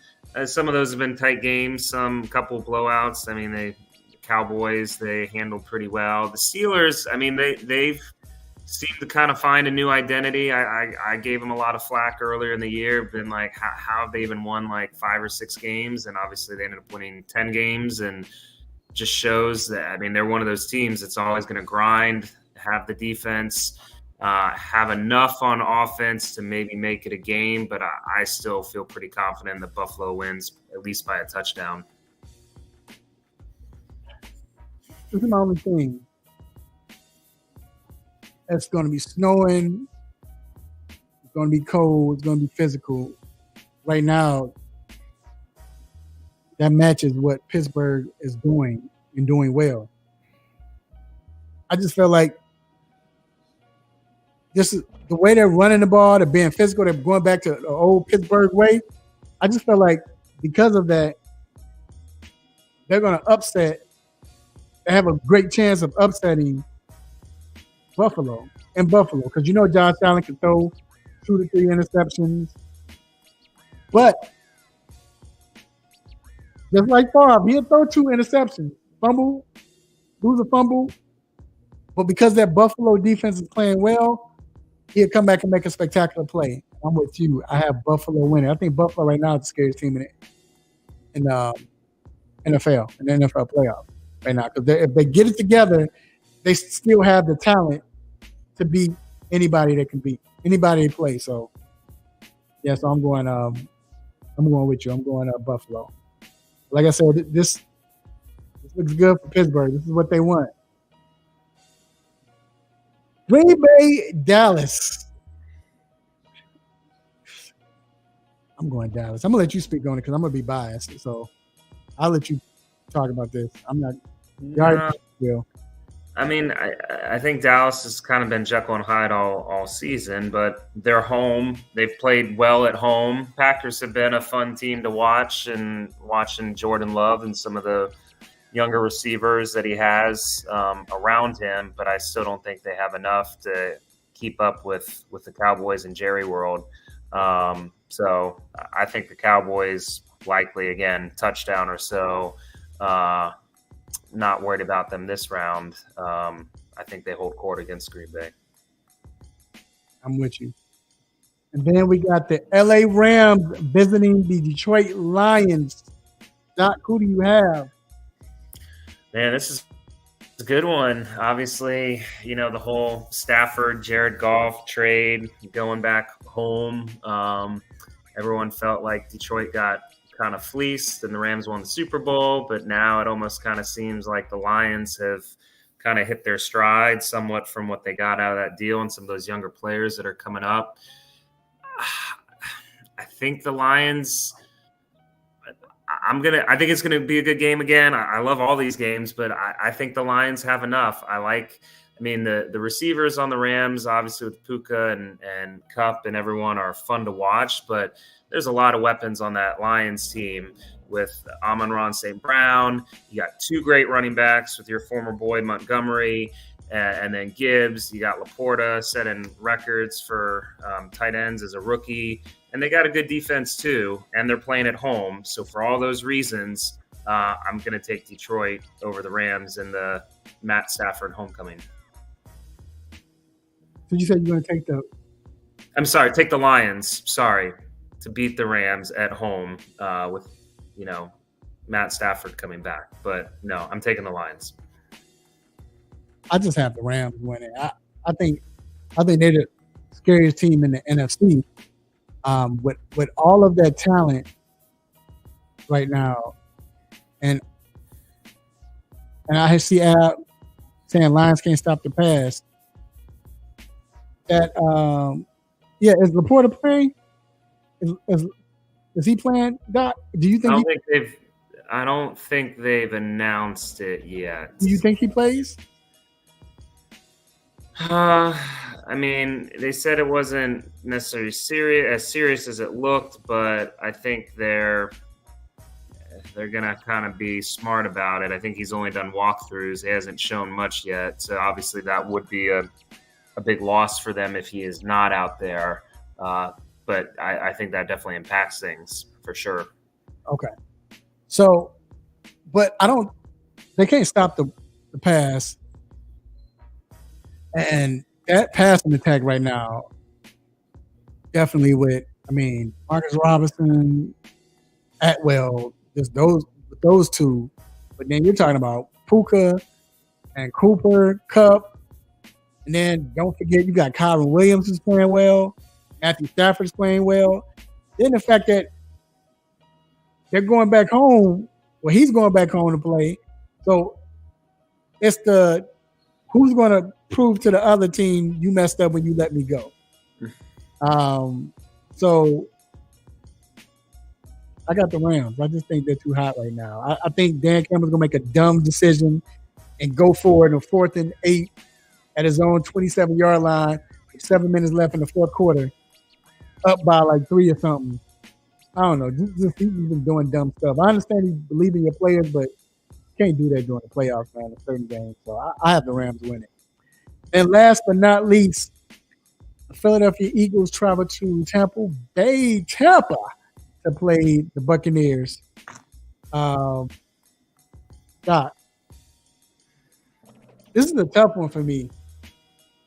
Yeah, I gotta go. I gotta go Eagles, man. I just, if they lose, it's really that bad. It's really that bad, and it's not the fact that you can just turn off and turn on, but Eagles beat them last year. Were they in Tampa last year? I believe they were. I mean, not last year. This year on Monday night, I think they were in Tampa. I believe they were, but I just felt like I like Todd Bowles, but he's just not the right coach for that team, and they're talented. I think Baker Mayfield is going to be up for the game and going to play well, but I just think Eagles straighten it out. If they don't, then it's worse than we thought. You know what I'm saying? It's really worse than we thought. But I got the Eagles winning. Yeah, I'm with you. I feel like it's almost kind of law of averages. Like with what the Eagles have, even with all their injuries, I feel like they can't continue to be as bad as they've been the last 4 or 5 weeks. And honestly, I just really haven't been that impressed. I mean, I've watched the Bucs a fair amount this year, and it was kind of like, who's the best of the worst teams in the NFC South? No disrespect to Falcons fans and everybody else. But they were playing in a must-win game to make sure whoever won the Saints-Falcons game wasn't going to take the division against the 2-win Carolina Panthers and could only muster 9 points and 3 field goals the whole game. So that does not give me any confidence, even though they're hosting. If you can only put up 9 points against the Carolina Panthers in a must-win game. So for all those reasons and the talent we know the Eagles still have, I'm going to go with Philadelphia. Agreed. Well, all right, y'all. That ends the picks.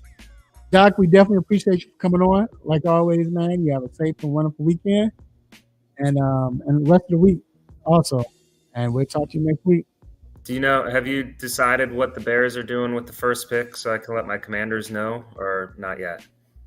No, they can go ahead and trade. We're looking for that trade.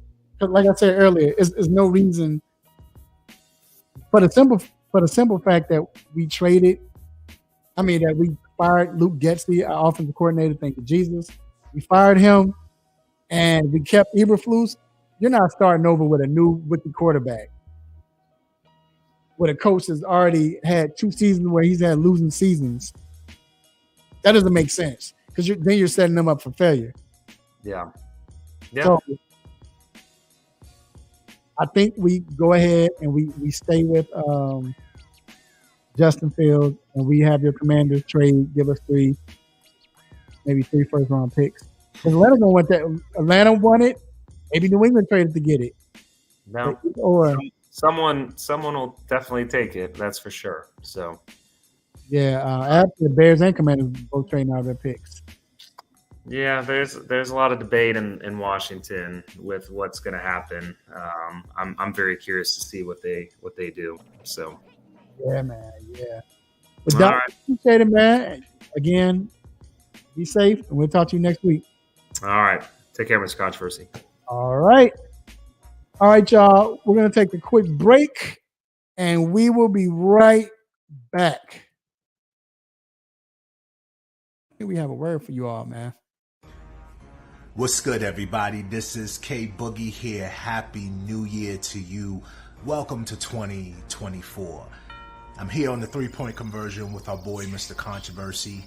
And how did your year start off? How did it start off? Have you been in the gym?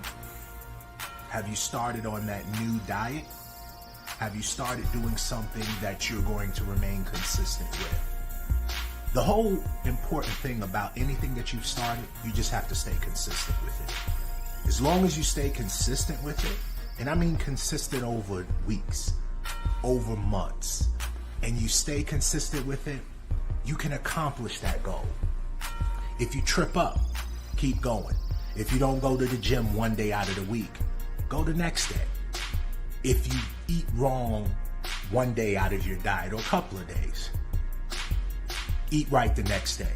Don't give up on yourself. Stay consistent with it and know that you can accomplish it. Because if you can believe, and if you believe that you can accomplish it, you'll accomplish it and you'll knock it out the park. So, remember, you're equipped. In this year of 2024, you can do it. I believe in you, but you got to believe in yourself first. I'll talk to you next week. Peace. All right, we are back inside the 3-point conversion sports lounge. And I appreciate you all for listening. Hey, I appreciate you, man. I asked earlier. I felt like it was something going on with the audio, but on my end, I couldn't hear it. But I don't know. I just had this weird feeling that maybe it was something going on. So I appreciate you, Ab, for, appreciate you, TJ, for texting me. Anyway, so y'all, it's been fun. We gotta let you go. Real quick, anything y'all want to say or questions y'all got or whatever, I'll let y'all shoot. You know what I'm saying? So, especially since I was having problems with it. Said Bears taking a doozy at 10. That's if we don't trade and get the number 2 or 3 pick. If we get 2 or 3, we're taking Marvin Harrison Jr. But if we don't, then we probably take, you're right, Al. Yeah, are y'all going to the draft? You let me know. I'm probably gonna be there for the draft. I'm probably covering the draft. Y'all not getting Marvin? Yes, we are. If we get 2, 3, or Arizona trades out of their pick, we're getting Marvin. That's what they want. That's who they're going after. But it depends on if we get a pick before Arizona. Like, we'll trade out that number 1 pick. If we don't trade out that number 1 pick, yeah, that's exactly. What you tell him? No, he's booked for Arizona. If Arizona gets a pick before us, again, if Washington or New England trades with us, we're getting Marvin Harrison Jr. That's what we're getting. So, I mean, I know what you might want for him, but sorry. But if Arizona gets him before us, you're right. He's going to Arizona. But Ab said it's TJ's Ohio State business. But anyway, man. Yeah, I'm praying, like I said, that we get him, that we get Marvin Harrison. I've been wanting him since last year. I think we do. I think we still get him.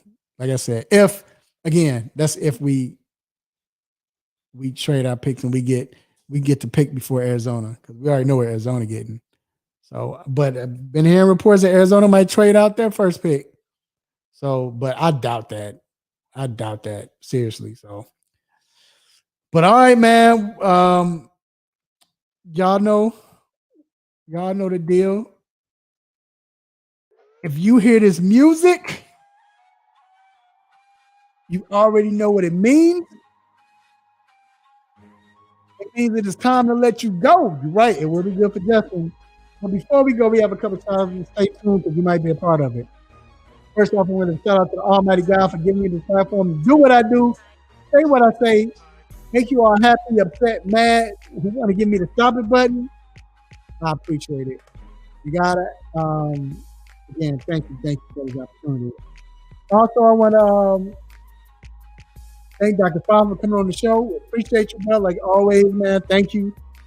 I want to thank everybody who listened live or watched it as a podcast. Appreciate you, Abel, for letting me know. Thanks a lot, TJ. But appreciate you, TJ, for coming on, man.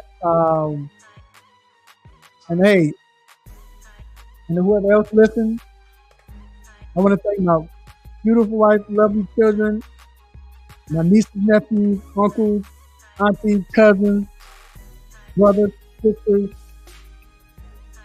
grandparents, play cousins. Hey, love on family. Let family know that you love them. Love them while they can still feel it. Love them while they're still alive. Hey, make sure you eat good this week. I'm not, because I'm doing this Daniel fast. I'm eating good, but I can't really eat, y'all. I'm not eating nothing fried. I'm not eating no sugars, no bread, no dairy, no meat. Yeah, so vegetables, fruits. Yeah, but I'll be all right after that. Also, like I said, eat good, drink responsibly, watch sports. We got football, NBA, hockey. Hey, until next week, same time, same show, same crazy host, same sports nonsense. When you miss me, I'm out. Peace.